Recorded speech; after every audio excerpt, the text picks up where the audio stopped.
Stargirl, Chapter 3. We fought daily, Kevin and I. My main job as producer was to recruit people for the hot seat. After I signed someone up, Kevin began researching the person, getting his questions ready. Every day he asked me, "Did you sign her up?" Every day I answered no. He got frustrated. "What do you mean no? Don't you want to sign her up?" I told her I wasn't sure. His eyes bugged out. "Not sure? How can you not be sure? We high-fived in the lunchroom weeks ago. You were thinking Stargirl miniseries even. This is hot seat from heaven." I shrugged. "That was then. Now I'm not sure." He looked at me like I had 3 ears. "What is there not to be sure about?" I shrugged. "Well then," he said, "I'll sign her up." And he walked away. "You'll have to find another director then," I said. He stopped. I could almost see the steam rising from his shoulder. He turned and pointed. "Leo, you can be a real jerk sometimes." And he walked off. It was uncomfortable. Kevin Quinlan and I usually agreed on everything. We've been best friends since arriving in Arizona the same week 4 years ago. We both thought the prickly pear cactus looked like ping-pong paddles with whiskers, and the saguaro looked like dinosaur mittens. We both loved strawberry banana smoothies. We both wanted to go into television. Kevin said he wanted to be a sleazy talk show host. He wasn't kidding. I wanted to be the sports announcer or news anchor. We conceived Hot Seat together and convinced the faculty to let us do it. It was an instant hit. It quickly became the most popular thing in school. So why was I balking? I didn't know. I had some vague feeling, but the only one I could identify was a warning. Leave her alone. In time, Hillary's hypothesis, so called by Kevin, about Stargirl's origins gave way to other theories. She's trying to get herself discovered for the movies. She was sniffing fumes. She was homeschooling gone amok. She was an alien. The rat she brought to school was only the tip of the iceberg. She'd hundreds of them at home, some as big as cats. She lived in a ghost town in the desert. She lived in a bus. Her parents were circus acrobats. Her parents were witches. Her parents were brain-dead vegetables in a hospital in Yuma. We watched her sit down in class and pull from her canvas bag a blue and yellow ruffled curtain that she draped over 3 sides of her desk. We saw her set out a 3-inch clear glass vase and drop into it white and yellow daisy. She did and undid this for every class she attended 6 times a day. Only on Monday morning was the daisy fresh. By last period, the petals were drooping. By Wednesday, the petals began to fall, the stem to sag. By Friday, the flower hung down over the rim of the waterless vase, its dead stump of a head shedding yellow dust on the pencil groove. We joined her. She sang happy birthday to us in the lunchroom. We heard her greet us in the hallways and classrooms. We wondered how she knew our names and our birthdays. Her caught-in-the-headlights eyes gave her a look of perpetual astonishment, so that we found ourselves turning and looking back over her shoulders to wondering what she was missing, what we were missing that she was so astonished at. She laughed when there was no joke. She danced when there was no music. She had no friends, that she was the friendliest person in the school. In her answers in class, she often spoke of seahorses and stars, but she did not know what a football was. She said there was no television in her house.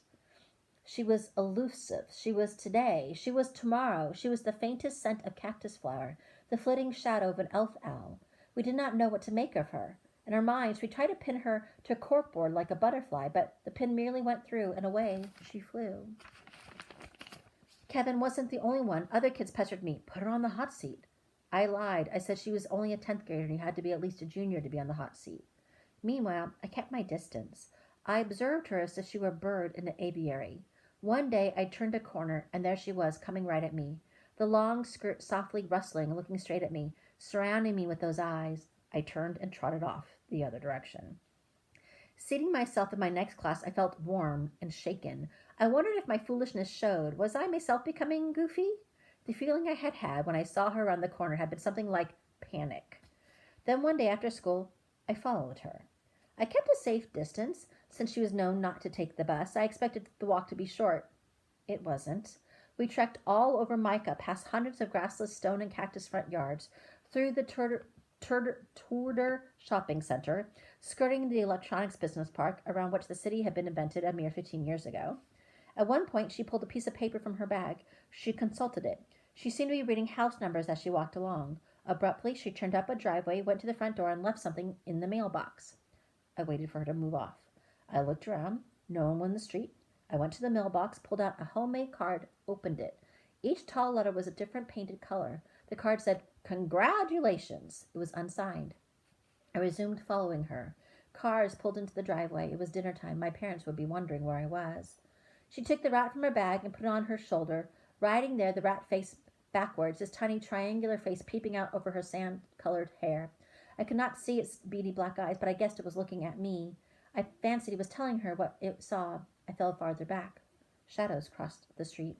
We passed the car wash and the bike shop. We passed the country club golf course, the biggest spread of green grass until the next golf course in the next town. We passed the Welcome to Micah sign. We were walking westward. There was us and the highway and the desert and the sun blazing above the Maricopa Mountains. I wish I had my sunglasses. After a while, she veered from the highway. I hesitated, then followed. She was walking directly into the setting sun, now a great orange perched atop the mountain crest, and for a minute the mountains were the same dusky lavender as her sand-skimmed skirt. With every step, the silence grew, as did my sense that she had known all along, that she was being followed. Stalker, stalker. More than she was leading me, she never looked back. She strummed her ukulele. She sang. I could no longer see the rat. I imagined it was dozing in the curtains of her hair. I imagined it was singing along. The sun lay down behind the mountain. Where was she going? In the gathering dusk, the saguaro cacti flung shadows of giants across the pebbled earth. The air was cool on my face. The desert smelled of apples. The air was, I heard something, a coyote. I thought of rattlesnakes and scorpions. I stopped. I watched her walk on. I stifled an impulse to call after her, to warn her, but of what? I turned and walked, then ran back down to the highway. At the Micah Area High School, Hillary Kimball was famous for three things: her mouth, the hoax, and Wayne Parr. The mouth spoke for itself, most often to complain. The episode become known as the Hillary hoax took her place at her sophomore year, where she tried out for cheerleading. Her face and hair and figure were right enough, and she surely had the mouth. She made the squad easily, and then she stunned everybody by turning it down. She said she just wanted to prove that she could do it, but she did not have any intentions of yammering and bouncing in front of empty bleachers, which was usually the case. Anyway, she hated sports. As for Wayne Parr, he was her boyfriend. Mouth-wise, he was her opposite. He seldom opened his. He didn't have to. All he had to do was appear. That was his job. Appear. By both boys' and girls' standards, Wayne Parr was gorgeous. But he was more or less than that. Not much more. In terms of achievement, Wayne Parr seemed to be nobody. He played on no team sports, joined no organizations, won no awards, earned no A's. He was elected to nothing, honored for nothing, and yet, although I did not realize this until years later, he was Grand Marshal of our daily parade. We did not wake up in the morning and ask ourselves, what will Wayne Parr wear today? Or how will Wayne Parr act today?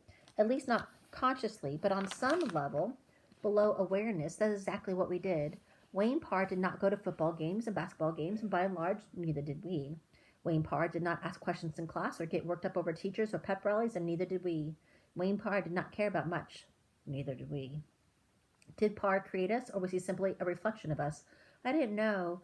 I knew only that if you peeled off one by one all the layers of the student body, you would find at the core not the spirit of the school, but Wayne Parr. That's why, in our sophomore year, I had recruited Parr for the hot seat. Kevin was surprised. Why him? Kevin said. What has he ever done? What could I say? That Parr was a worthy subject precisely because he had done nothing? Because he was so monumentally good at doing nothing? Had only vague insight, not the words. I just shrugged. The highlight of the hot seat came when Kevin asked Parr who was his hero.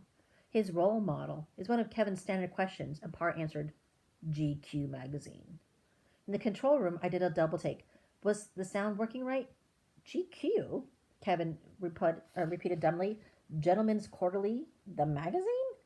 Parr did not look at Kevin. He looked straight at the camera. He smiled smugly. He went on to say he wanted to become a male model. His ultimate ambition was to be on the cover of GQ magazine. And right there, he posed for the camera. He had this disdainful model look down pat, and suddenly I could see it. The square jaw, the corner of the cover, the chiseled cheeks, the perfect teeth and hair. Then, that, as I say, took place towards the end of our sophomore year. I thought that when Wayne Parr would always reign as our Grand Marshal, how could I have known that he would be soon challenged by a freckled-nosed homeschooler?